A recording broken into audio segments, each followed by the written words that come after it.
Si saben bastante de la fisiología, el resto es demasiado fácil, demasiado. Para eso tienen que haber estudiado sobre ello. Aunque yo sé que ustedes han estudiado, porque sé que en su función el curso más fácil es fisiología. Entonces ustedes solamente se dedican a estudiar fisiología y he dejado los otros tres porque eso es importante para toda la vida. Bueno, otra cosa también, no es el único curso por si acaso. Y este curso no se aprende de la noche a la mañana, por si acaso. Hay que estudiar. Seguramente porque como ahí, no, es que no abre cursos, por eso es que le dedico más tiempo a los demás, llego tarde, me llega, por eso. Yo siempre le digo, yo apoyo a los que se portan bien. Y para mí, llegar a la mitad del aula, después de la hora, no es portarse bien. Y los que me conocen saben que a veces les hago repasos, a veces cuando... pero así, no. Bueno, y eso no va solamente para esta hora, sino para la siguiente día. ¿De acuerdo? Muy bien. Y es más, a veces, incluso si cuando me meten la boca, algunos que ya me conocen, les digo, de aquí hasta acá, todos los que tienen ninguno ni tardanza ni falta, les pongo un punto y les he regalado puntos de cabeza. Lo he hecho, pero ahí pregúntense. Por ejemplo, todos los que están ahorita, todos están con fans. Y si se me ocurre poder regalarles un punto, no lo van a tener. Así que, ya saben. Y eso va para todos, para explicar. Bueno, hoy día hablaremos acerca del sistema nervioso autónomo. Algo que ya, pues, si hablamos del sistema nervioso, ya lo saben desde el colegio, ¿no? Sistema nervioso, ¿qué es? Se nos relaciona, se produce pensar, puede conversar, hablar, caminar. Entonces, para hacer un recordario, recordando desde el punto de vista anatómico, el sistema nervioso se va a dividir en dos grandes grupos. Sistema nervioso periférico y sistema nervioso central. Esto de acá, estamos hablando del cerebro, encéfalo, no todo el encéfalo, médula espinal. Sistema nervioso periférico, estamos hablando de lo que parte de la zona central hacia afuera, estamos hablando del sistema nervioso somático, aquel sistema nervioso que va a ser, digamos, controlado por nuestros sentidos.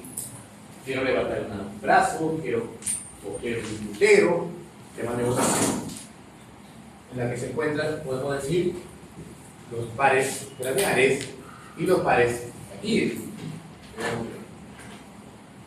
¿Cuántos segmentos medulares tenemos? ¿Qué tiene el ser humano?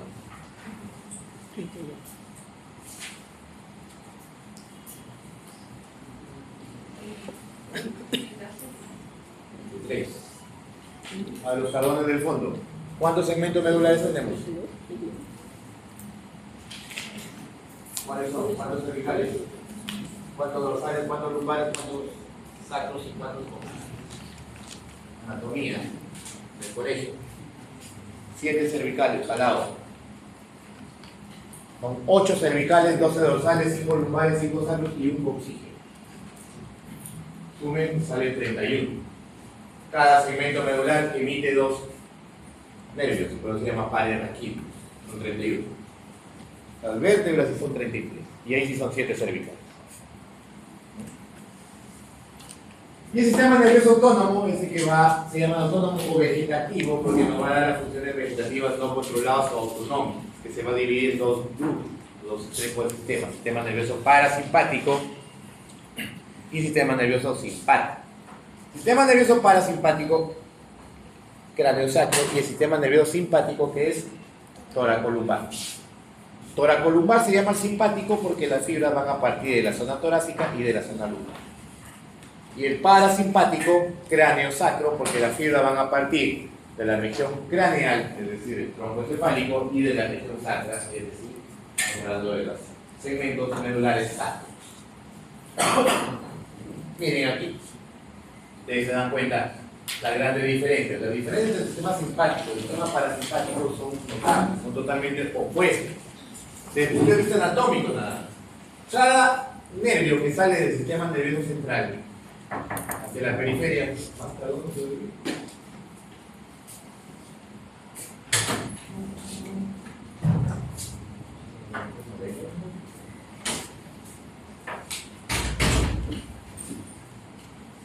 los ganglios, una vez que parten y hacen una sinapsis en unos ganglios periféricos, que son ganglios vegetativos. que se diferencian en ambos. Si ustedes se dan cuenta, los que son del simpático se encuentran cerca de la médula y el parasimpático se encuentra lejos de los lugares centrales. Eso va a permitir que el simpático me dé fibras preganglionales cortas y fibras postganglionales largas. Y el parasimpático lo contrario, fibras preganglionales largas y fibras postganglionales cortas. Este de aquí, el parasimpático, sus receptores son muscarínicos y el simpático, sus receptores son adrenérgicos. Son los receptores sí. Y sus acciones entre ellos van a ser opuestas. Por ejemplo, el corazón, el simpático, ¿qué me va a producir? Taquicardia, el parasimpático bradicardia. ¿Qué pasa en el ojo? ¿Qué va a producir el parasimpático? Miosis. ¿El simpático? Miosis.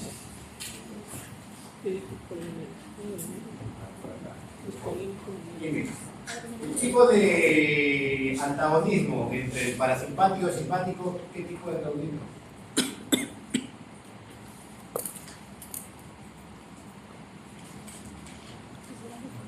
Por acá, tu nombre.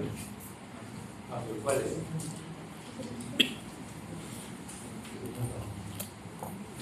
¿Qué tipo de antagonismo? Ionotrópico. ¿Ionotrópico es un antagonismo, chicos?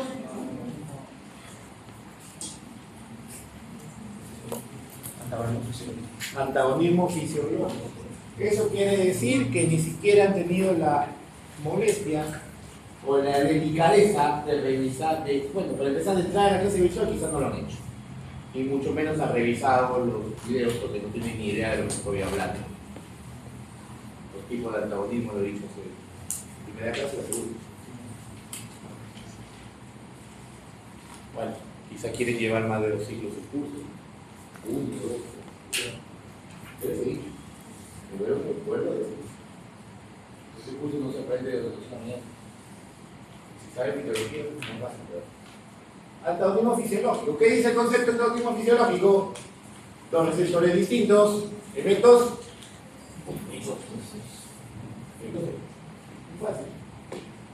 Entonces, como les sigo mencionando o les sigo diciendo, la diferencia entre ambos son opciones o funciones, incluso anatómicamente hablando. Y poco a poco, esto de aquí, ya lo sé. En fisiología lo mismo. Entonces, si ustedes se saben bien al revés y al derecho las funciones del sistema parasimpático, saberlo de acá es pan comido, porque es lo contrario. Si ustedes se van a aprender primero esto, luego esto, se les va a cruzar los circuitos. El cerebro capta y mientras más información le da, más fácil de confundir. Entonces, si ustedes lo estudian bien, esto de acá y otro lo deducen, no es fácil. Igual con los fármacos. Yo les doy un ejemplo. Con un fármaco. Por ejemplo, ¿saben bien el parasimpático? El parasimpático hace tal cosa.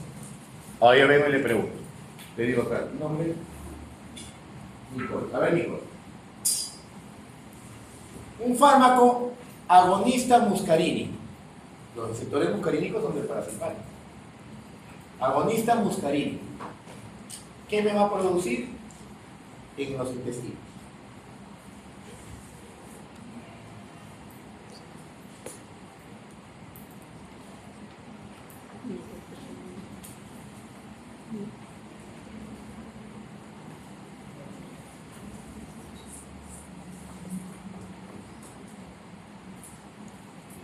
Allá, nombre. ¿Qué va a producir en el intestino?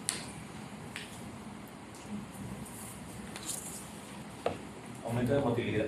Aumento de la motilidad. Hiperperistaltismo. Por eso le digo, si ustedes saben las funciones del parasimpático, es decir, si han tenido la delicadeza de estudiar estructura y función, la función del parasimpático, hubieran sabido la respuesta. Porque si un fármaco es agonista muscarínico es porque va a producir un efecto parasimpático. Y si yo digo antagonista muscarínico va a ser lo contrario, va a disminuir la motilidad. De eso se trata. Ya les vuelvo a decir, fisiología. Si no saben fisiología, vienen las consecuencias. Muy bien, entonces de esto vamos a hablar hoy. ¿De acuerdo? saber de los efectos, funciones de los sistemas nerviosos. Y esto es otra fisiología, estoy haciendo es un repaso de esta fisiología. Si ustedes ven aquí, como les he mencionado, las fibras que parten del sistema parasimpático parten de la región craneal y ¿vale? Y en la parte craneal salen junto con los nervios craneales, no en todos. Por ejemplo, junto con el tercer par craneal, que parte del núcleo parasimpático de Riel-Weffer, que se encuentra en el mesencéfalo, va a ir hacia la pupila. ¿Y qué va a producir? ¿Qué va a hacer la pupila? Van a parir también a partir del séptimo y noveno paso, el facial y el neumogástrico, del glosofaríngeo, y sobre todo del décimo, que es el vago. Por eso a este fármaco se le denomina a este nervio se le denomina neumogástrico, porque se va hacia los pulmones, hacia los intestinos, hacia todas las vísceras, el nervio vago. Por eso vienen ahí los sinónimos cuando ustedes escuchan el término reacción vagal. ¿Qué significa? Acción parasimpática. Escuchan ustedes estímulo vagal, inmediatamente a su cabeza parasimpática. Yo les pregunto, ¿qué sucede en las glándulas salivales por acción vagal? Ya lo reía muy bien. Acción parasimpática. Porque viene junto con el nervio vago. Y en la parte sacra medular, de los segmentos 2, 3 y 4, para innervar lo que son los genitales, las vejigas, y digamos parte del intestino grueso.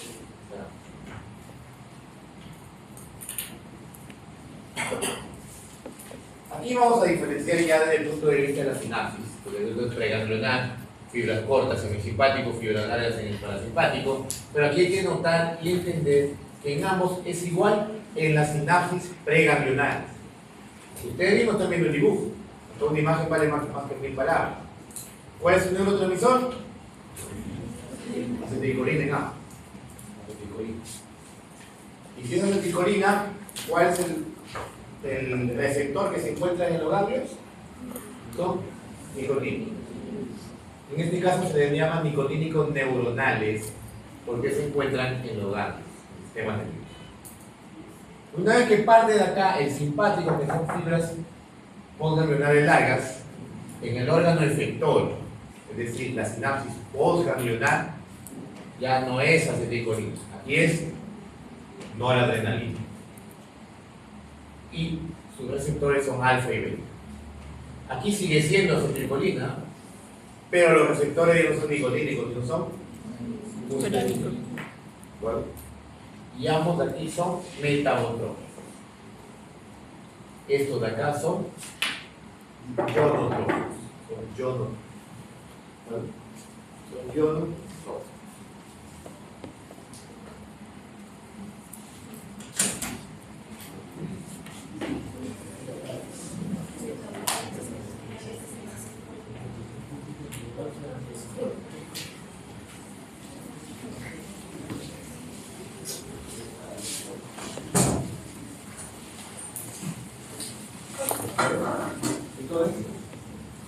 Recordad, los nicotínicos son ionotrópicos y los muscarínicos son metabotróficos.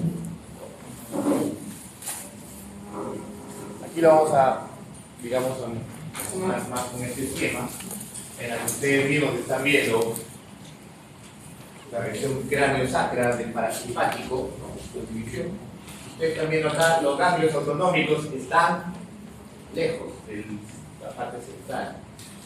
En cambio, el simpático se encuentra cerca. Y esto que me va a provocar que aparezcan fibras preganglionares largas. Y van a ser aquí sinapsis en los ganglios. ¿Qué tipo de receptor había acá? Nicotínicos neuronales. Aquí mismo también. Aquí van a ser sinapsis. Sistema parasimpático. La fibra postganglionar, como ven, es corta. Y se van a ir hacia los distintos órganos como el músculo liso, glándulas, nervios terminales, corazón, bronquios, etc. Su neurotransmisor es la acetilcolina y su receptor está, también es esta. Aquí abajo ¿Hacia dónde le dije que iba? Hacia los órganos reproductores, el músculo del difusor que se encuentra en donde, en la vejiga y también la parte terminal del colon. ¿Tus receptores van a ser? Musca. Musca. Es la parte principal. La parte del sistema simpático, que aparte de la médula, y como ustedes mismos están viendo, las fibras, los ganglios, perdón, están cerca, por lo tanto sus fibras preganglionales son cortas. También van a salir unas fibras que van a ir directamente hacia la glándula suprarrenal, específicamente en la médula, que va a estar ligado al sistema simpático. ¿Qué receptores encontramos acá? Nico. Muy bien, muy bien. Ahora, como yo les expliqué hace un momento, postganglional, la neurotransmisión adrenérgica, que estamos refiriendo en los órganos efectores, está dada por catecolaminas, como la noradrenalina, la adrenalina, la dopamina, con una excepción a la regla, la de acá, que va a emitir una fibra postganglional larga, pero va a producir acetilcolina. ¿Dónde se da? En las glándulas sudoríparas. Cuyo neurotransmisor es. ¿De acuerdo? Ahora, ustedes cuando están haciendo una actividad física, sea cual sea, subir escaleras corriendo, actividad física intensa, empiezan a sudar. ¿Y por qué sudan? Porque el cuerpo produce calor en exceso por la hiperactividad física, muscular, cardíaca, etc. Y ese calor no se puede quedar si no el desarrollo. Entonces, el sistema parasimpático empieza a descargar acetilcolina y empieza a sudar. Con el sudor empieza a eliminar calor. Entonces, a través de ese sudor, elimina ese calor y el sudor sale caliente por el mismo calor que hace por el mismo exceso de calor.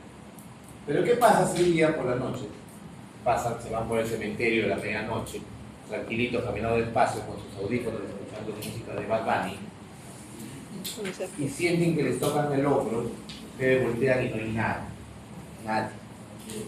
En ese momento, ¿qué sistema se activa? Simpático, ¿eh? Inmediatamente se ponen pálidos por la vasoconstricción. Por eso uno se pone pálido cuando se asusta. Cuando se asusta se pone pálido.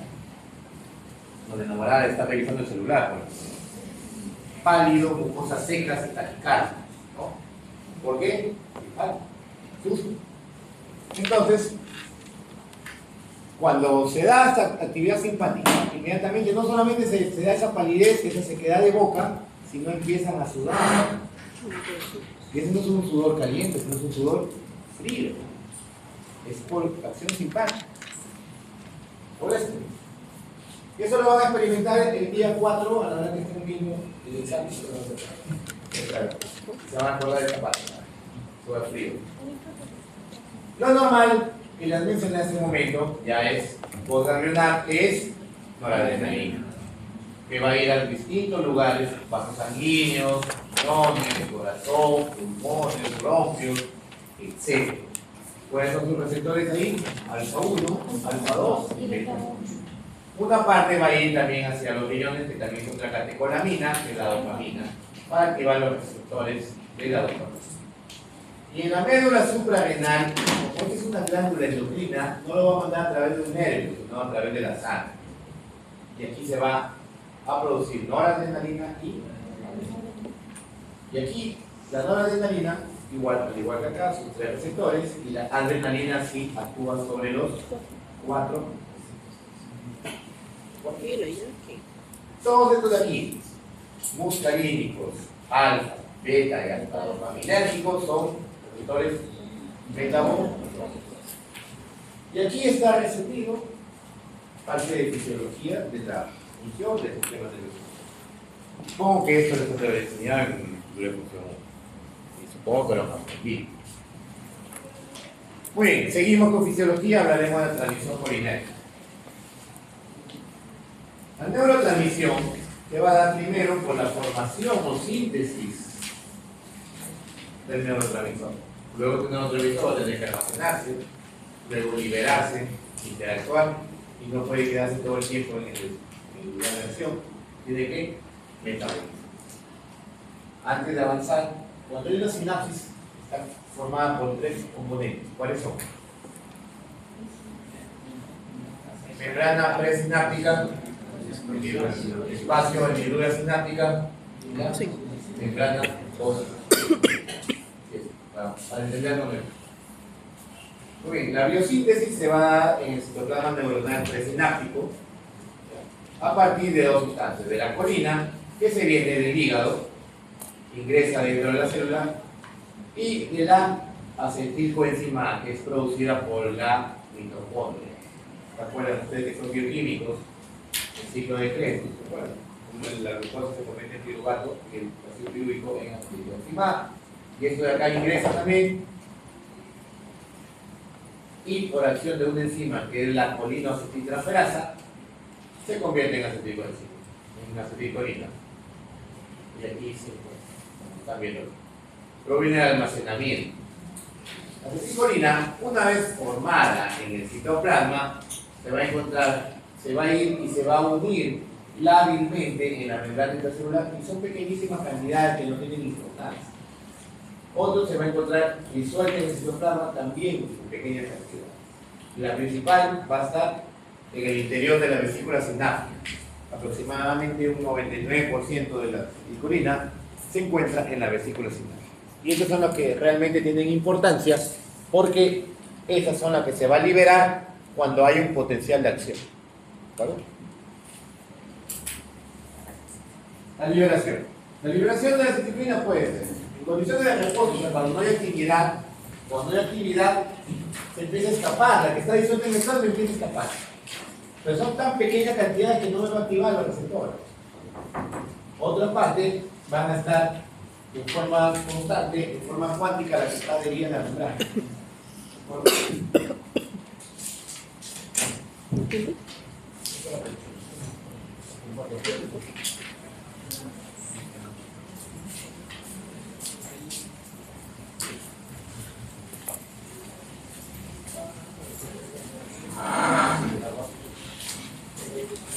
Nãy thì chưa thực tế là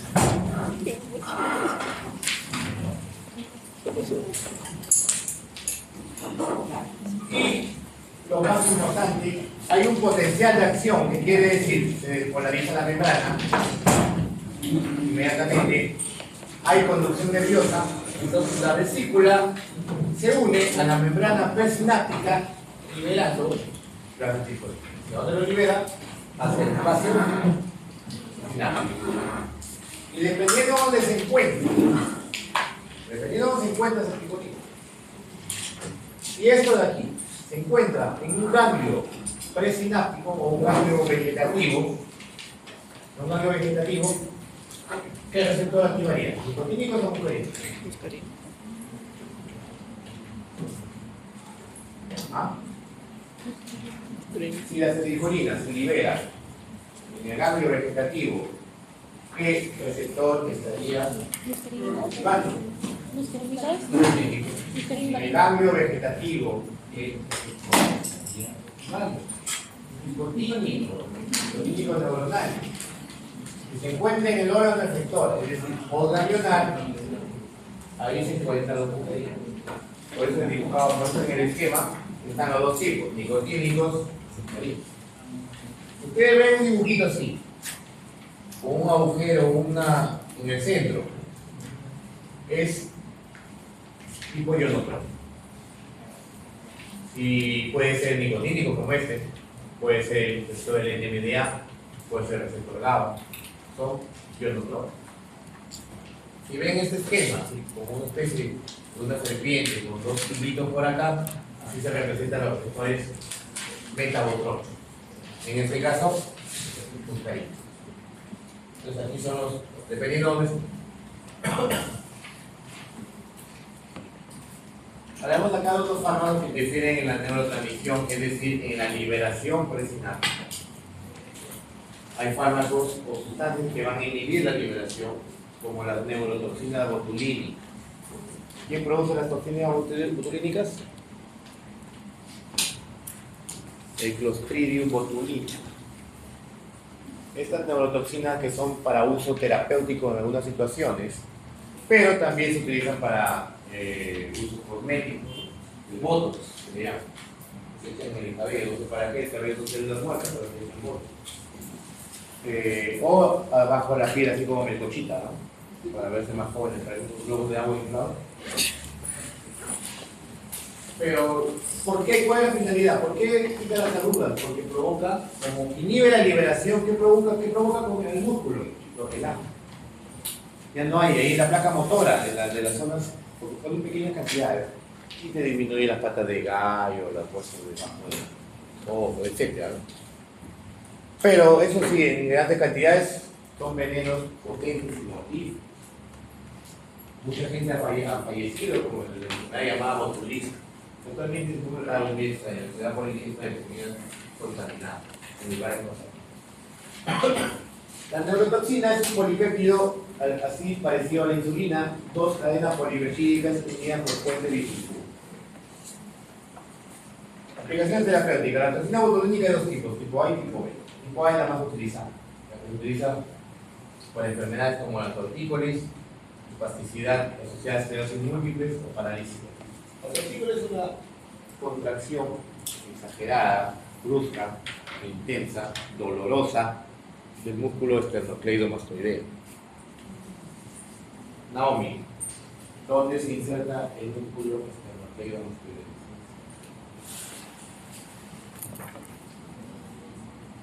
¿Llegado de más?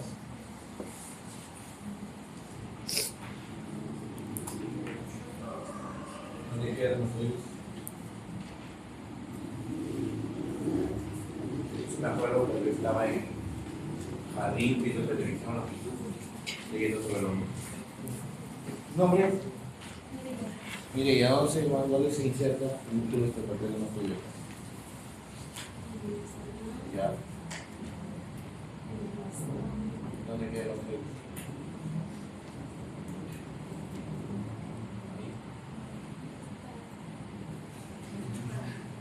¿Dónde? ¿Qué hueso? ¿Y el esternón dónde más se inserta? El nombre lo dice, externo, cleidomastoideo. Al menos ella me ha dicho acá. Ayer me dijeron en el homónimo, y fueron varios, imagínense, insertado aquí y al homónimo. Eso tienen que saber, porque estructura de función 1, sistema muscular, el músculo, el nombre, nada más de dónde inserta. Y el esternocleidomastoideo te permite girar el cuello, de un lado para otro. Entonces, cuando a los muchachos le dicen, van a tomar un par de cervezas, le dicen no, porque tienen que estudiar. O a la chica, vamos a bailar a feria. Por contracciones esternocleidomastoideas. Cuando ellos se contracturan, te quejas con el cuello por un costado. Yo controlé. Y ahí se utiliza la toxina botulínica en algunos casos. La toxina botulínica tipo B mayormente para la distonía cervical y entre ambos puede utilizarse para situaciones, como les dije, cosméticas, ¿no? Inductores de la liberación más bien producen una liberación exagerada, una contractibilidad espástica, parálisis espástica y muerte. Es la batracotoxina, que no tiene utilidad terapéutica, pero se estudia por qué, para poder buscar la forma de cómo contrarrestar los efectos. La batracotoxina es una toxina producida por una especie de anfibios de sapitos, ranitas, altamente tóxicas y venenosas que se encuentran en la selva tropical. Y algunos nativos lo utilizan para matar a sus presas. Son exactamente mortales. Y tenemos la iodomicina, que tampoco es un terapéutico, pero sí para usos en laboratorio e investigación. El destino de la acetilcolina. Una vez que se libera en el espacio sináptico o en fibra sináptica, esta acetilcolina se va a hidrolizar por una enzima llamada acetilcolinesterasa, o se va a escapar al plasma y va a ser hidrolizada por otra enzima llamada butilcolinesterasa, o se va a interactuar con los receptores, que esto es lo que nos importa, lo que vamos a hablar ahora. ¿Cuántos tipos de receptores conocen colinérgicos?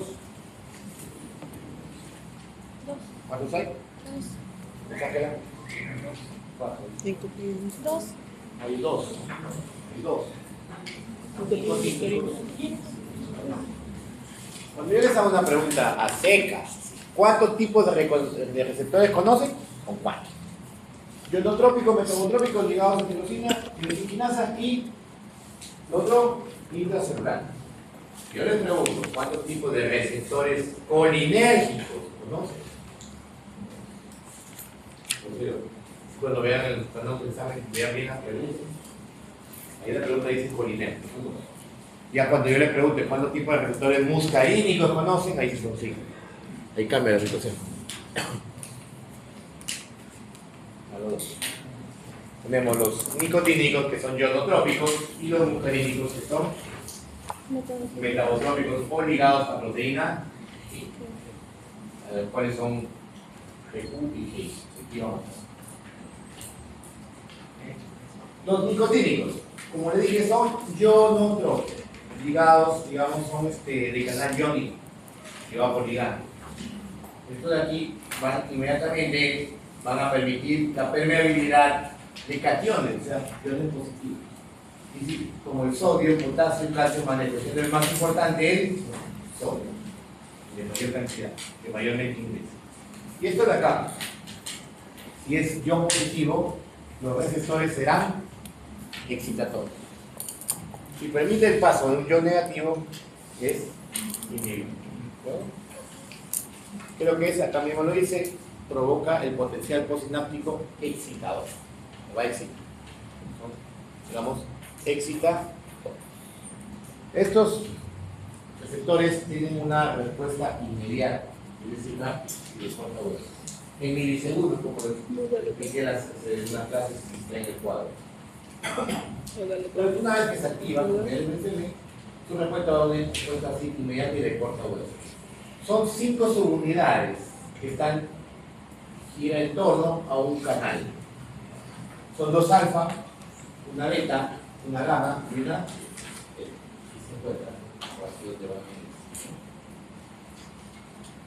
la acetilcolina se une justo en la interfase con el receptor alfa y delta y gamma. Ahí, en este lugar, es donde se va a colocar acetilcolina permitiendo la apertura. Bueno, ya. Los receptores nicotínicos se van a dividir en 2 grupos: nicotínicos musculares y nicotínicos neuronales. El nombre del dispositivo muscular es porque está en la placa motor y los otros están en el sistema nervioso. Y los nicotínicos neuronales van a ser dos subtipos: neuronales periféricos y neuronales centrales. De estos dos, el más importante son estos, que se encuentran en los ganglios autonómicos o ganglios vegetales, que es donde van a empezar a estar. Que se encuentra tanto en el sistema parasimpático como en el sistema simpático. Los nicotínicos musculares son del sistema somático, placa motor. Son los nicotínicos musculares. Estos de acá que se encuentran en los ganglios periféricos, como le dije, hay también en la glándula suprarrenal, como vieron en el esquema, en la médula suprarrenal. Y estos de acá se encuentran en el sistema nervioso. No tiene mucha importancia clínica desde el punto de vista de esto. Receptores muscarínicos se encuentran, digamos, en la mayoría de los órganos. Es el receptor más importante, sobre todo del sistema nervioso parasimpático. Cuando ustedes escuchen el término actividad muscarínica, inmediatamente se refieren a la actividad parasimpática. Actividad muscarínica o actividad vagal. Tema parasimpático. Sistema nervioso central también hay receptores muscarínicos, por si acaso. Por ejemplo, en el hipotálamo tenemos receptores muscarínicos en el centro del vómito. Por eso es que cuando hay una intoxicación por órganos fosforados, hay vómitos, porque estimula receptores muscarínicos del centro del vómito. También hay receptores muscarínicos, digamos, en la zona vestibular. Por eso es que los fármacos el exceso también pueden provocar mareos. Y tenemos, sobre todo acá en el sistema nervioso autónomo periférico, plexo nervioso, por ejemplo, el plexo mientérico. ¿No? ¿Plexo mientérico dónde se encuentra? ¿Qué es el plexo mientérico?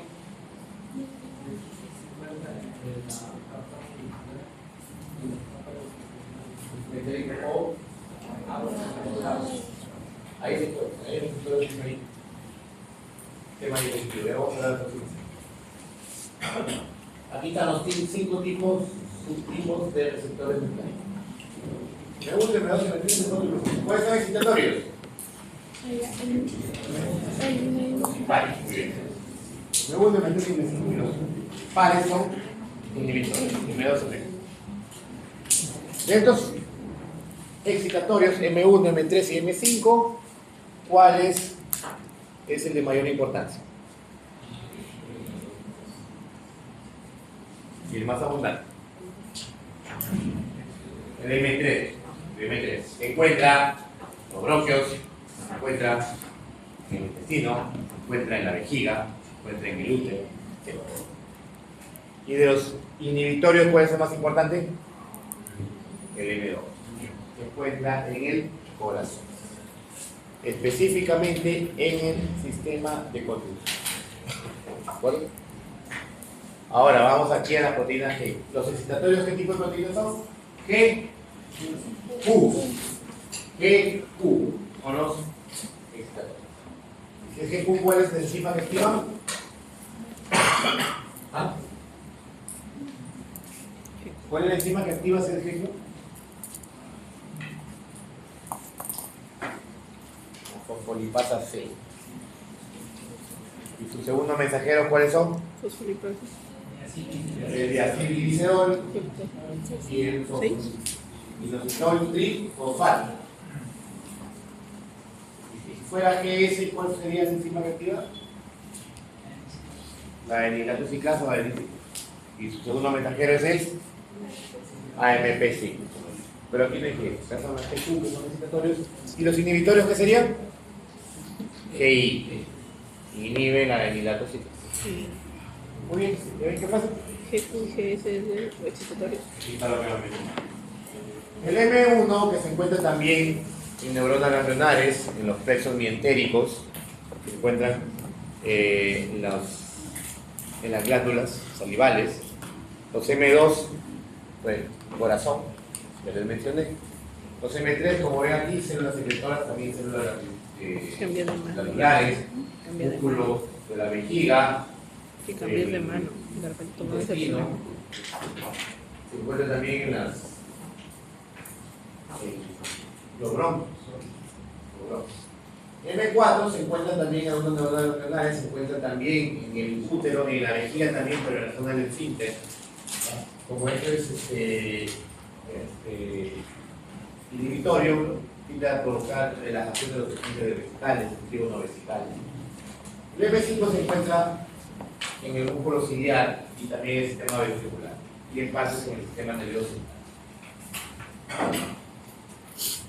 Pasamos al metabolismo. Quiero explicar ese momento. Aquí, una vez que sale, actúa. ¿Qué pasa? Viene en la hendidura sináptica, se encuentra la acetilcolina. Y lo que pasa al plasma se va a hidrolizar con la butililcolinesterasa, o llamado pseudocolinesterasa. ¿De acuerdo? Es lo que ya hemos hablado. Entonces aquí está mi mano. Esta es la hendidura sináptica. La hendidura sináptica. Actuó la acetilcolina, viene la acetilcolinesterasa que se encuentra justo en la membrana postsináptica y lo va a hidrolizar. ¿Y qué? En colina y acetato. Colina y acetato. Aquí están las dos características, la acetilcolinesterasa y la butililcolinesterasa. Esto de aquí se encuentra en la membrana sináptica, en la membrana postsináptica, acá en la hendidura. Y esto de acá, la butililcolinesterasa en el plasma y en el. Entonces, si uno me pregunta cuáles son las enzimas que degradan la acetilcolina, acetilcolinesterasa y pseudocolinesterasa o butililcolinesterasa.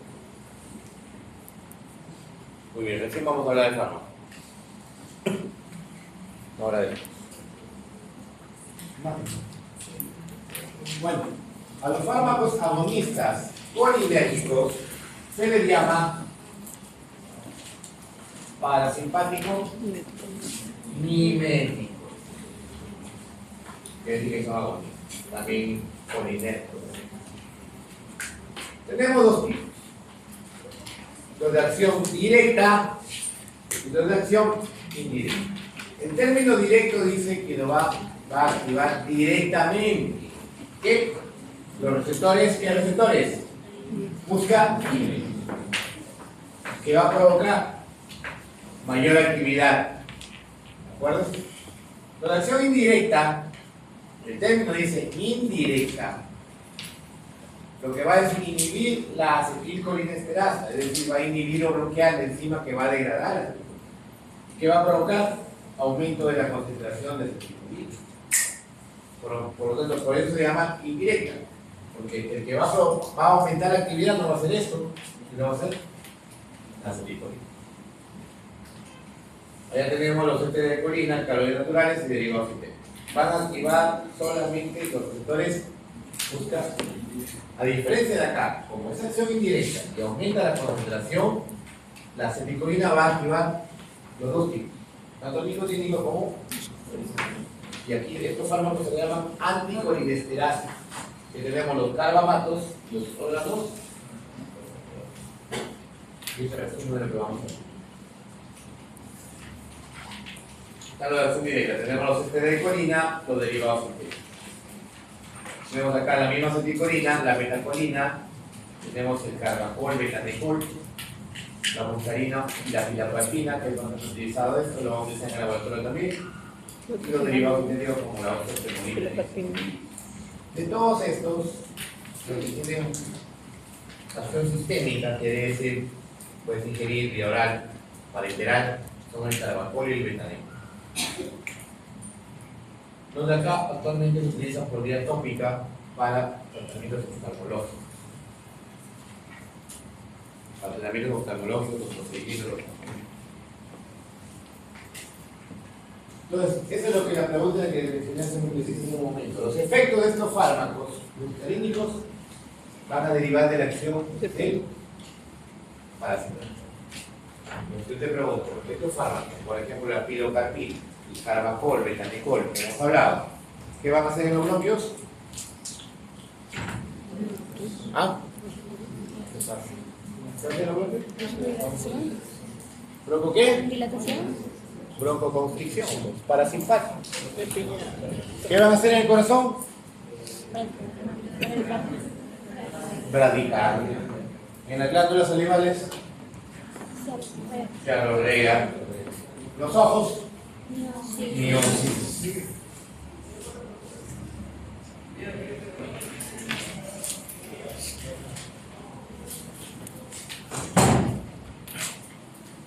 En el intestino aumenta la motilidad o hiperferimentación. Por eso bien dice ahí, consecuencia de la activación de receptores colinérgicos. Acá sobre todo muscarínicos. Cada acción de esto no tiene nicotina, ahí me equivoco. Trabajo cardiovascular, bradicardia, cronotropismo negativo. Descenso en la velocidad de conducción, cronotropismo negativo. No te habla de inotropismo. ¿Por qué? Porque su ubicación de los receptores M2 se encuentran principalmente, ¿dónde le dije? Sistema de conducción. En el miocardio es mínimo, casi nulo la ubicación. Dice ahí vías urinarias. ¿Se produce con la vejiga? ¿Se produce con la vejiga? Aumenta la contracción del tono vesical del músculo defusor. Y por eso, por efecto M3 y por efecto M4, relaja el esfínter. Por eso un paciente con intoxicación va a llegar orinado, defecado. Vías respiratorias que sean con los bronquios, y con las glándulas bronquiales, ¿cómo se llama? A ver, introducción a la medicina donde le enseña el término. Broncorrea, aumento de las glándulas bronquiales, aumento de secreción de glándulas bronquiales. En el ojo, en el sistema ocular, ¿qué hace? Miosis. Y también disminuye la presión intraocular. ¿Y por qué disminuye la presión intraocular? Porque aumenta el drenaje del humor acuoso. Tema nervioso central, estos fármacos no atraviesan fácilmente la barrera hematocefálica, por lo tanto los efectos en el tracto gastrointestinal son mínimos. En las glándulas exocrinas producen aumento de la secreción de glándulas sudoríparas, bronquiales, digestivas, salivales.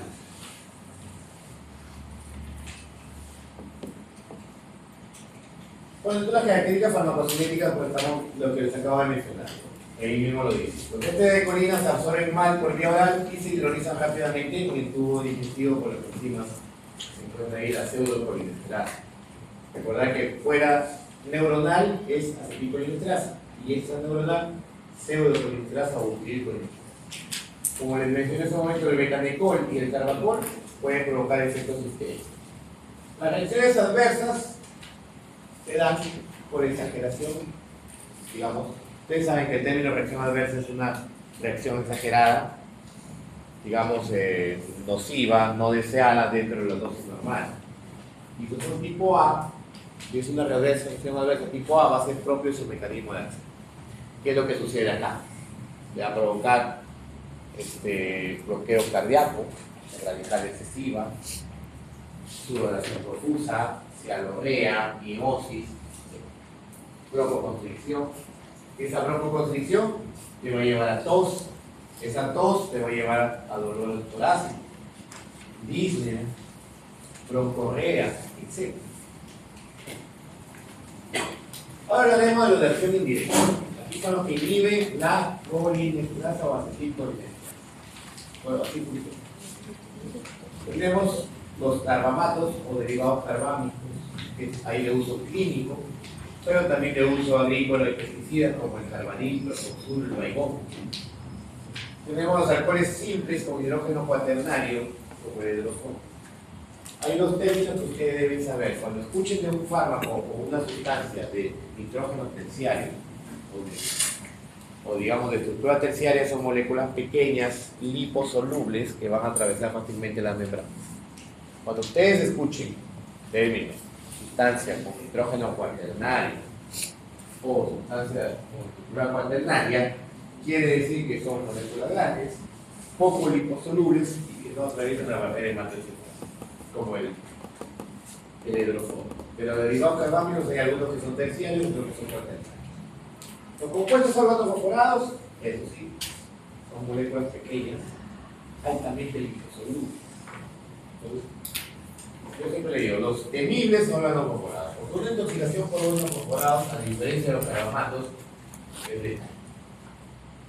Es letal. Es poco difícil que se mejore rápidamente. Por dos motivos. Una, por su alta liposolubilidad. Se va a absorber por todas las vías, por la piel, inhalatoria, vía digestiva, etc. Y otro, y el más importante será por, se une de forma irreversible. Una vez que se una la enzima a la acetilcolinesterasa, hay que esperar que se forme nueva acetilcolinesterasa. Y eso por lo menos dura 12 horas. Y si en esas 12 horas no actúa rápido, no actúa intensamente, el paciente se muere. Mecanismo de acción, bueno, lo que vimos inhibe la síntesis de este tipo de efecto farmacológico. Aquí podemos ver. Placa motora. Recordad, ¿qué les dije? Los efectos de los anticolinesterásicos son de los dos tipos de receptores: nicotínicos y la placa motora que tenemos de receptores. La placa motriz, lo dije en ese momento. ¿Qué receptores? Nicotínicos musculares. Los nicotínicos musculares que se encuentran en la placa motora. Entonces, si hay una actividad excesiva en la placa motora, van a aparecer contracciones musculares bruscas, fasciculaciones, calambres, dolor muscular. Eso es lo que va a producir. ¿Por qué se utiliza específicamente estos fármacos como fármacos, no como tóxico? Como la neostigmina para la enfermedad llamada miastenia grave. La miastenia grave es una enfermedad autoinmune en la que, digamos, su propio sistema inmunológico destruye a los receptores nicotínicos musculares. Y hay casos, son pocos en la placa motora, teniendo el paciente debilidad muscular e inclusive parada respiratoria. Doctor, ¿puede los servicios? Dificultad para respirar. En un paciente con miastenia gravis, como no hay muchos receptores nicotínicos musculares, se le administran estos fármacos. ¿Con qué finalidad?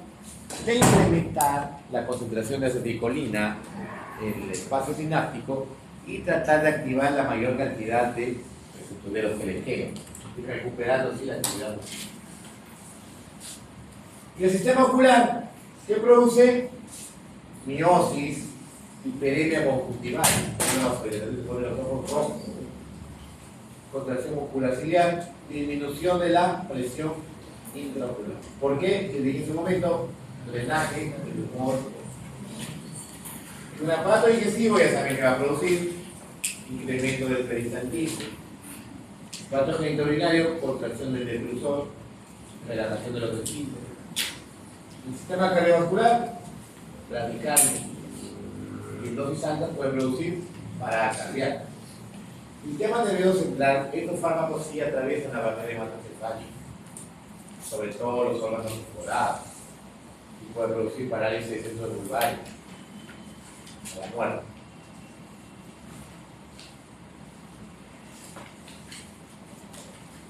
Características farmacocinéticas. Los carbonatos cuaternarios, en este caso tenemos la neostigmina y piridostigmina, con el hidrofonio, que son cuaternarios, son poco liposolubles. No atraviesan bien la barrera hematoencefálica. Se puede utilizar tratamientos crónicos para la miastenia gravis. La neostigmina la utilizamos para revertir los efectos de los anestésicos, de los bloqueantes neuromusculares que nosotros administramos. El bloqueante neuromuscular, cuando nosotros ponemos anestesia general, le producimos una parálisis del así, para poder intubarlo y para que el paciente no pueda recuperar. Pero no lo hacemos despierto, pues primero lo dormimos. Porque imagínense que le pongo una parálisis muscular y el paciente esté despierto, consciente y no se pueda mover, ni respirar si quiere que es su operación. Tenemos que dormir, a menos que sea mi sueño.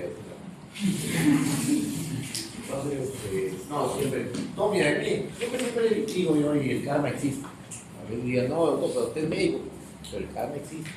Todo lo que usted hace acá se paga.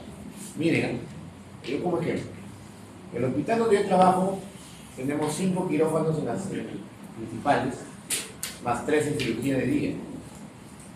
2 en cirugía de día y 1 en obstetricia, en total 8 quirófanos. 8 quirófanos. Somos 19 anestesiólogos. Y me tocó dar anestesia pura que me casó. ¿Te imaginas? Todo lo que aquí se hace se paga. Todo se paga. Miren, ¿cuál sería la probabilidad que toque? Miren. Pero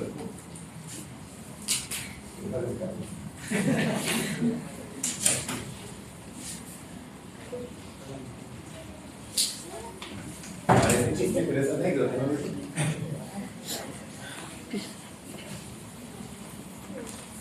Yo te estoy viendo cómo está. También, aparte de eso, ¿cuál es la finalidad? Cuando yo le pongo el bloqueante neuromuscular, el paciente deja de respirar, pero cuando una vez que termina la cirugía, el paciente tiene que volver a respirar, no lo voy a dejar así. Entonces ahí lo revierto con los anticolinesteráceos. ¿Por qué? Porque los bloqueantes neuromusculares son antagonistas competitivos con los receptores nicotínicos musculares. Y cuando hablamos de competitivo, tiene que decir, ¿quién gana? El que tiene mayor concentración, porque compiten por el mismo receptor. Entonces la acetilcolina, hay mayor cantidad de beculones en un fármaco, o beculones. Cubre todos los receptores, hay parálisis. No hay actividad de los receptores nicotínicos. Entonces que le coloco yo un anticolinesterásico, aumenta la concentración de acetilcolina en el espacio sináptico y gana. Y el paciente recupera su actividad. El hidrofonio es un alcohol cuaternario también, se utiliza también para los revertidos efectos neuromusculares. La fitostigmina es un carbonato terciario de elevada liposolubilidad que ya no se utiliza por vía, digamos, sistémica, sino tópico, pero que incluso puede, siendo tópico a nivel ocular, puede provocar toxicidad. Los órganos perforados, sí, eso sí, se absorben por las 3 vías, por toda la que siendo la más peligrosa o letal de la vía digestiva, ¿no? Una gran cantidad de absorción. El tiopato, que es un fármaco que se utiliza, digamos, para solución oftálmica en algunas situaciones muy raras y extrañas, exactamente entonces. Reacción adversa, dice, consiste en una extensión del efecto colinético. Es decir, reacción tipo, reacción adversa tipo, ¿qué tipo? Tipo A. Tipo A. Estamos hablando del mismo efecto. Cuando hablamos de reacción adversa, hablamos de dentro de la dosis normal. Tenemos tratamiento más usado la miastenia gravis. Crisis colinésica con fasciculaciones. Eso quiere decir con acciones nicotínicas y muscarínicas. Aquí tenemos parálisis muscular, parálisis respiratoria por acción nicotínica, y aquí tenemos todo esto sobre acción muscarínica. Si yo quiero tratarlo inmediatamente, mi finalidad, mi objetivo terapéutico es revertir los efectos nicotínicos o revertir los efectos muscarínicos. ¿Qué dice? ¿Cuál es mi objetivo? ¿Muscarínicos o nicotínicos? ¿Qué más? ¿Sí? Nicotínicos. ¿Por qué? Puede provocar paradas respiratorias. Muy bien. Pero, ¿y muscarínicos qué te puede provocar? Parada cardíaca. ¿Cuál es mi primordial? ¿Evitar una parada cardíaca o evitar una parada respiratoria? Cardíaca. Una parada respiratoria me intubo y lo mantengo vivo como un abuso. Una parada cardíaca. Ojo, con una parada cardíaca no como las películas que hacen la parada cardíaca, los reviven, los reanimas y después los retos salen despiertos con el paro. No es así. Te hacen un síndrome post-paro. Y dependiendo del tiempo en el que estaba en parada, no sabemos cuánto es el daño cerebral. Pueden quedar vegetales incluso, o incluso como cantantes de reggaetón, que hay bastante, que tenían parada cardíaca. Secuelado, ¿no? Cuando hay una actividad muscarínica, no solamente parada cardíaca, hay broncoconstricción. Entonces, tú por más que lo intubes al paciente, y hay una broncoconstricción, el aire igual no va a entrar. Igual no va a entrar. Por eso es que digamos, lo primordial es revertir los efectos muscarínicos. Si ustedes están en su posta, haciendo su serum, allá en el reino muy lejano, al borde del cráter de un volcán, no tiene nada, y llega un paciente intoxicado por hormonas fosforados, y no hay cómo evacuarse, cayó el cerro sobre la carretera, no hay cómo mandarlo a un hospital, tienen que desesperar. Y doctor, pero en mi posta no tenemos laringoscopio, ¿cómo lo voy a intubar? Te vas a pensar porque en todo centro de salud tiene que haber un coche de paro, un equipo de vía aérea. Siempre tiene que haber. Doctor, para no se intubarlo, entonces ponlo con mascarilla, pero ventila. La cuestión es ventilar. Y no se va a morir por paradas respiratorias. Porque nosotros en la anestesiología le producimos intencionalmente una parada respiratoria y no por eso se muere. Porque lo pongo al ventilador mecánico. Entonces, el paciente se va a morir por efectos muscarínicos, más que nicotínicos. Como lo digo, bloqueo cardíaco o broncoconstricción.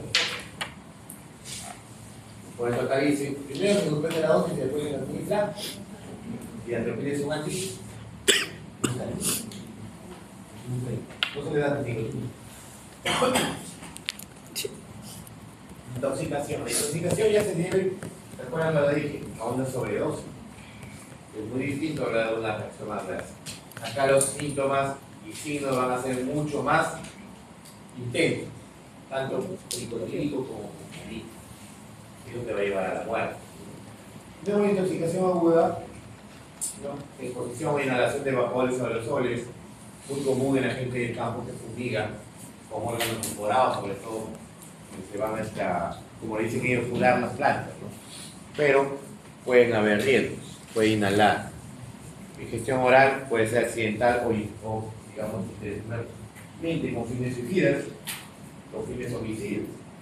O vía percutánea también va a pasar, también puede pasar. Algunos tienen esa mochila fumigadora, se puede romper y se absorbe en la piel. Estos órganos fosforados son altamente absorbidos. En intoxicación crónica también se da en fumigadores que van, digamos, contaminados poco a poco. Esto es más severo porque te puede provocar una orinodopatía tardía con desmielinización y muerte, pero a largo plazo. Y esto de aquí, digo que es peor porque no hay reversión, es progresivo. Ahí es progresivo. Aplicaciones clínicas, ¿no? La que les acabo de mencionar. Parálisis motora. Lo que utilizamos en la anestesia. Tocamos una parálisis adrede para que se puedan operar. Neostigmina, el doctor. Miastenia gravis, lo que ya mencioné, aquí, enfermedad autoinmune, en la que se va a destruir o digamos, inhabilitar o destruir los receptores nicotínicos debilidad y fatiga. Tenemos acá hidrocortisona, neostigmina, piridoxina. Acá hablamos en general de los colinérgicos. En caso de hilo paralítico, después de una operación, su mandíbula deja de funcionar el intestino, deja de mover, se administra betanicol, que es una acción directa, vía oral o secundaria. Atonía vesical. La vejiga no se contrae, ¿no? Por ejemplo, un síndrome neurogénico, una vejiga neurogénica. También betanicol es subcutáneo. En caso de glaucoma, se coloca gotas de pilocarpina, por ejemplo, carbacol en gotas cárnicas. Esto que se debe a ciertos fármacos que hacen disminuir la presión intracranial. Incluso tenemos el timolol, que es un beta-bloqueador tópico. Y en caso de enfermedad de Alzheimer, que hay algunas enfermedades que van a poder, digamos, que van a depender de algunos, entonces sobre todo M5 de sistema nervioso central, como el donepezil o ribacillin. Muy bien. A esto me refería por la intoxicación, ¿no? Intoxicación quiere decir ya exceso de los fármacos. Por anticolinesterásico, por intoxicación aguda. Tenemos aquí órganos mejorados como el malatión, solidol, metilparatión, y pradicía carbamato como el anicapro, coxur, baigón. ¿Qué síntomas ven acá? ¿De qué tipo? Muscarín. ¿Se dan cuenta? Miosis, visión borrosa, dificultad de acomodación, rinorrea, aumento de la secreción, broncorrea, cianosis, disnea por la broncoconstricción, así como una crisis asmática severa, dolor torácico, tos, puede haber diarrea, vómitos, incontinencia de esfínteres, taquicardia, bloqueo. Eso me hace recordar cuando yo estaba haciendo mi salud. Vino un paciente, bueno, un paciente no llegó, lo llevaron. Que había tomado una bolsa de campeón. Campeón es carbamato, nosotros no hemos morado, normal, claro. Era un carbamato. Se había peleado con la esposa, me deja, me mato, si me deja, me mato, y ella lo dejó y quiso matar. Pero se tomó la bolsa de campeón y le dejó un costadito con el nombre ahí grande. Yo, mi abajito decía antiototropina, ¿no? Para que no se muera. Llegó efectivamente con un cuadro florido así de libro. Miosis, cianorea en gran cantidad, bradicardia, lo escuché, sibilantes, orinado, defecado, vomitando. Y como estaba consciente, me dijo, doctor, por favor, sálveme. Estaba con dolor abdominal intenso, debido al estos doctores son las signos y síntomas. Busca. Tenemos los nicotínicos. Si hablamos de nicotínicos, podemos dividir en dos partes: nicotínicos musculares y nicotínicos neuronales. Los musculares son los más, digamos, los más notorios. Fasciculaciones, calambres, dolores musculares, mialgias, son los más llamativos. Debilidad generalizada y al final termina una parálisis. Que termina una parálisis pararrespiratoria. Las sinapsis, las nicotínicos neuronales, te recuerden que también se encuentran en el simpático. Y también va a haber una pequeña estimulación simpática, pero temporal y transitoria. Por eso puede haber hipertensión, taquicardia. la diferencia. ¿Vale? Pero esto de aquí termina opacándose por los síntomas muscarínicos. Tratamiento. Medidas de apoyo, como yo lo mencioné, y que evitar que continúe la absorción. Lavado de piel, cosas, lavado gástrico. Ojo que el lavado gástrico lo hace porque el paciente está despierto. Si el paciente está inconsciente, ni se le puede hacer un lavado gástrico porque van a hacer que se aspire. A menos que esté intubado. Si el paciente ya lo intubaron, ahí sí pueden lavar el estómago cuando quieran. No tengan la lavadora si quieren. Pero antes no, porque se pueden aspirar. Y una aspiración así es mortal. Si está en la piel, se cayó, quitarle totalmente la ropa. Si es lo posible, se puede bañar. Vías respiratorias libres, respiración bronquial y dice ahí respiración asistida. ¿De qué me refiero con respiración asistida? Ventilación mecánica, presión positiva, si es ventilador mecánico o intubado, si es posible. Convulsiones que puede provocar propio de la vasodilatación. Y miren, se dan cuenta, ¿ves acá? Antagonizar acciones muscarínicas y reactivación de acetilcolina. No te habla de nicotina. Entonces, ¿cuál es el fármaco de elección acá? ¿Y a qué se refiere con la reactivación de la acetilcolinesterosa?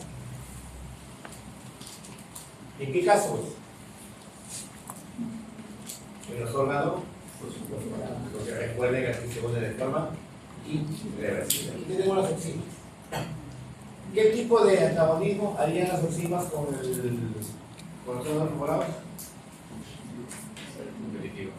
Con los órganos corporales. Químico, muy bien. Las enzimas envuelven al órgano corporal, los neutralizan y se libera el enzima. Aquí no ponen ningún y se recupera la enzima. Y esa enzima empieza a. Como le dije, que no se puede hacer, porque son de forma reversible. Pero es eficaz desde las primeras 12 horas, como les dije. ¿Por qué? Porque después de las 12 horas de ahí nueva enzima y ya para qué le vas a dar. Pero aquí en nuestro queridísimo Perú, un país muy bonito, tengo el orgullo de ser peruano y soy feliz. Dudo que encuentren eso. Entonces están en su, le dije allá, en Babilonia, en el FCI. ¿Qué hacen? ¿Qué harían? No tienen cómo evacuar al paciente. Tienen que tratarlo ahí. Menos van a encontrar oxígeno. ¿Qué hacen? Hidratación, atropina, medida de apoyo, hasta que se reviertan los efectos, hasta que tenga por lo menos 12 horas. Es que no se ve bueno. Porque la intoxicación por sobre todo cuando es ingesta, es bueno. Muy bien. ¿Preguntas ahí? Ahora hablaremos de los antagonistas de los receptores colineros, llamados anticolineros, antimuscarínicos, antimuscarínicos. Si ustedes me dicen anti, entonces sus efectos van a ser lo opuesto a las acciones muscarínicas. Miren esa imagen. Aquí tenemos la acetilcolina, aquí tenemos la atropina, la escopolamina. ¿Qué tipo de antagonismo está cumpliendo ahí?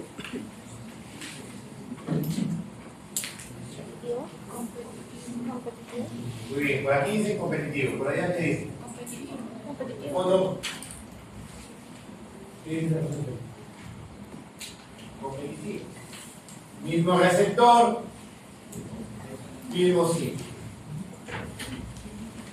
Tienen actividad como la acetilcolina, pero estos no tienen afinidad, los tres, porque son igualitos, tienen aquí, ingresan, así como el ejemplo de la llave, una ingresa, gira la puerta, la otra ingresa y no lo hace. Entonces, este de acá, la acetilcolina, tiene afinidad y actividad.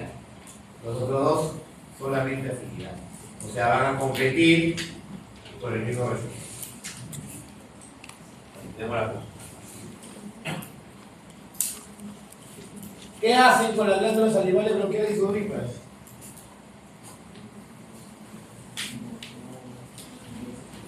¿Qué hacen? Disminuye la secreción. ¿Qué hace lo contrario de ¿no? En el ojo, midriasis, muy bien, produce midriasis. ¿Y qué pasa con la presión intraocular? Aumenta. Por eso los fármacos no se deben dar en pacientes con glaucoma. Disminuye el drenaje del lugar hermoso. ¿Tubo digestivo, vías urinarias? Disminuye el peristaltismo. Por eso los fármacos como la escopolamina, ustedes han tomado una vez la buscapina, hay cólico. El cólico se da por aumento del peristaltismo, dolor intenso, tipo cólico, por contracción brusca. Y estos fármacos se llaman antiespasmódicos o espasmolíticos, porque al disminuir la motilidad se ve el dolor. Lo que vimos, lo que habíamos mencionado. Tenemos de origen natural y semifísico. De origen natural tenemos la atropina y la escopolamina. La atropina es, digamos, fue descubierta o aislada de las secreciones o, ¿cómo se llama? Alcaloides de la planta Atropa belladona. La Atropa belladona, el nombre lo dice, daron el nombre de Atropa por el dios Atropus, dios griego de la muerte, porque esas plantas lo utilizaban como veneno, lo machacaban, lo daban de tomar y los pacientes fallecían. Y el término belladona porque también las mujeres lo utilizaban, estaban pequeñas gotas en los ojos. ¿Y qué produce en los ojos? Midriasis. Y en la antigüedad lo utilizaban y producía la midriasis, denominan belladona porque digamos que daban una mirada más tranquila. No podían caminar, pero se veían mejor. Si ustedes han hecho un fondo de ojo alguna vez, de ahí no pueden ver, porque no hay control de la luz. La escopolamina se deriva también de una planta Yoshiamus, por eso la escopolamina se le llama también Yoshiamus. Tenemos sintéticos semisintéticos para uso, por ejemplo, oftalmológico como la atropina, la butilescopolamina, que es un derivado de la escopolamina, y que es terciario, aquí lo convierte en cuaternario, para que no traiga la barrera hematocefálica. Tenemos el hipratropio y iotropio, un fármaco que no se utiliza para el asma. ¿Por qué se utilizaría para el asma? ¿Qué produce en los brazos de estos fármacos? Broncoilatación. Y la tropicamida, que también se utiliza para fines oftalmológicos, para dilatar la pupila. Sí. ¿Me falta?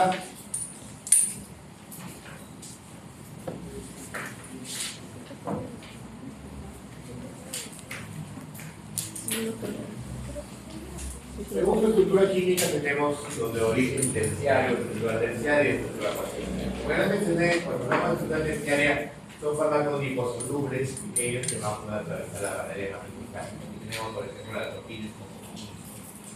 Estructuras cuaternarias son fármacos más grandes, menos liposolubles y no atraviesan la barrera hematocefálica y muchos de ellos no pueden dar vía oral. Tenemos acá parte del infratropio, tenemos la butilescopolamina, iotropio también. Tenemos según la selectividad, no selectivos como la atropina, la escopolamina, y selectivos algunos que pueden utilizarse para enfermedades de los ganglios basales, como la mirencepina o telestopina.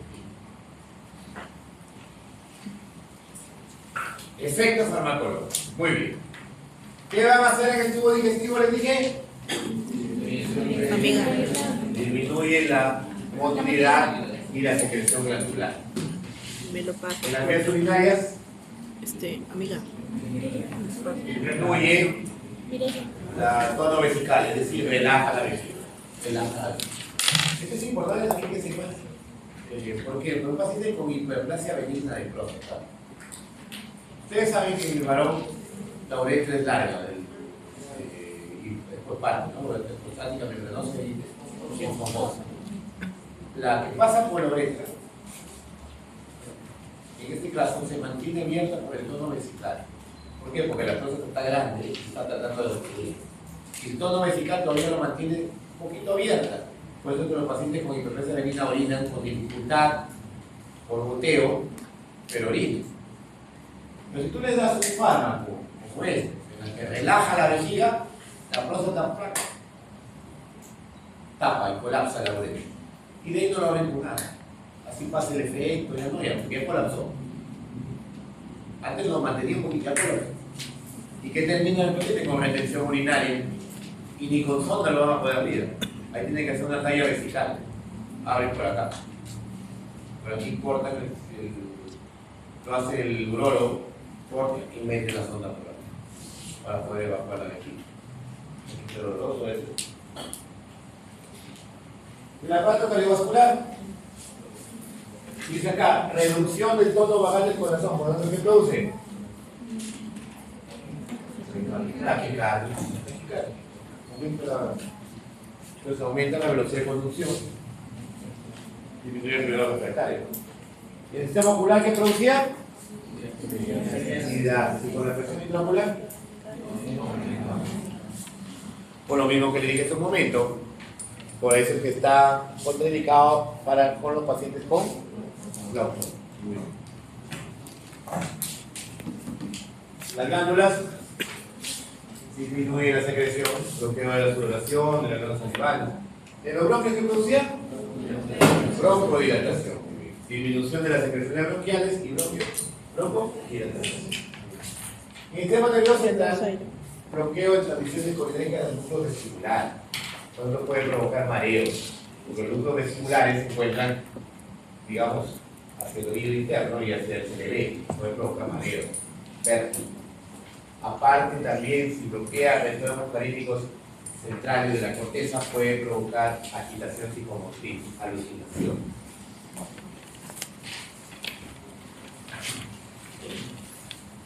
Se absorben bien el tubo digestivo los de estructura terciaria, como la escopolamina, por ejemplo. ¿Alguien más? Los derivados del hidrógeno cuaternario los vamos a disfrutar. Tenemos la escopolamina, la sortina, la vieja fácilmente la barrera hematocefálica y presentaria y se con la leche materna.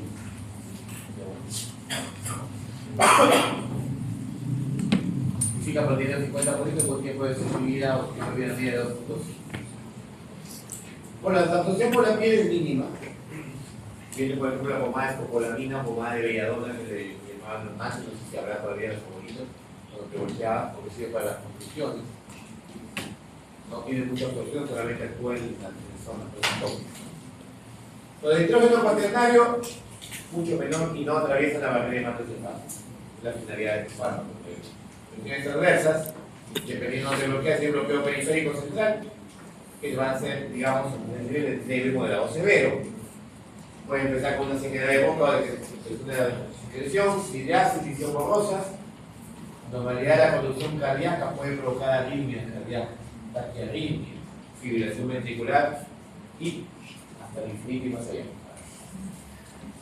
Bloqueo central puede haber leve, desde cambio de humor, ataxias, alteraciones del equilibrio, distracciones, desorientación, alucinación y hasta foco. La dosis mortal en un niño es hasta 10 miligramos. Ahora hablaremos de los semisintéticos y sintéticos de acá de forma general. Tenemos el nitratón metiotrópico, que vamos a hablar más en el aparato respiratorio, ya que son broncodilatadores y su utilización es en el asma y el estómago. La omatropina y tropicamida, que se utiliza para procedimientos y tratamientos oftalmológicos. Cuando van a dilatar la pupila para hacer un fondo de ojo con una cirugía de catarata, utilizan esto. Colocan un par de gotitas acá y la pupila se abre. La ciclomelina o diciclomina se utiliza como antiespasmódico, en caso de cólicos Tenemos la metilescopolamina o un tribromuro de escopolamina o un tribromuro de iosina, es lo mismo. Es un derivado cuaternario de la escopolamina, cuya ventaja es que no atraviesa la barrera hematocefálica, por lo tanto no produce los efectos adversos centrales, como mareos, agitación psicomotriz. la oxibutinina para vejiga hiperactiva, que relaja la vejiga, ¿no? En un cuadro de vejiga hiperactiva, relaja y disminuye los síntomas diccionales y todo esto. De modo selectivo, oxidizepina, esto de acá, se utiliza para enfermedades de los ganglios basales. Y el bromuro del glicopironio, que tiene los mismos efectos de la atropina, los mismos, pero no atraviesa la barrera hematoencefálica. Esto es muy útil en anestesia, pero como estamos en el Perú no hay. Lo digo porque lo leí en los libros. Porque es muy útil, porque provoca, revierte. Por ejemplo, ¿por qué usamos la atropina nosotros en anestesia? Porque los anestésicos generales deprimen el sistema cardiovascular, producen radicales severas. A veces llegamos a tener como 25 a 30 latidos por minuto. Y ahí les realizamos atropina. Bloquea los M2 y aumenta la. Pero la atropina atraviesa la barrera hematoencefálica. En adultos mayores pueden despertarse con agitación psicomotriz, con alucinación, que ha sucedido varias veces. Ya me comenté, no todos. ¿Cómo le voy a decir? Principales aplicaciones terapéuticas que ya no hemos mencionado. Bloqueo de hiperactividad parasimpática. Dígame un ejemplo de una hiperactividad parasimpática. Un ejemplo de una actividad parasimpática. Intoxicación por órganos perforados, por ejemplo. Ahí se usa la atropina. Como antiespasmódico, vejiga hiperactiva, la anestesia que les echamos comentar, antibióticos oftalmológicos, radicales severas, enfermedad de ganglios basales, asma bronquial, vejiga hiperactiva, etc. Y para terminar, tenemos los fármacos bloqueantes neuromusculares. Aquí, si hablamos de neuromuscular, ¿de qué tipo de receptor estamos hablando? Nicotínico muscular. Muy bien. Aquí entre los bloqueantes neuromusculares tenemos dos. Estos que son agonistas y los antagonistas propiamente. Estos son agonistas porque tienen una estructura, la succinilcolina, similar a la acetilcolina, que se une, digamos, de una forma brusca y rápida, activando todos los receptores de nicotina. Los activa tan rápidamente y tan bruscamente que termina, digamos, hiperpolarizándose la membrana y relajándose todo. Pero al inicio una rigidez, articulaciones, y luego se relaja y se bloquea. No se metaboliza por la acetilcolinesterasa, pero sí por la pseudocolinesterasa en el plasma y en el hígado. Aquí tenemos la acetilcolina. Es para uso corto, dura 8 minutos su efecto. En cambio, los no despolarizantes, ¿qué dice acá? Compiten. Son antagonistas competitivos de los receptores nicotínicos. Son antinicóticos. Tenemos la succinilcolina y los bloqueantes no despolarizantes que les hemos mencionado. Tenemos los aminesteroides, benfuronio, rocuronio. Estos de aquí se metabolizan en el hígado. Y las benzilpicetidininas, como la tubuculina, el primero, el curae, la curio, el sacacurio, estos se metabolizan en el plasma. ¿Preguntas?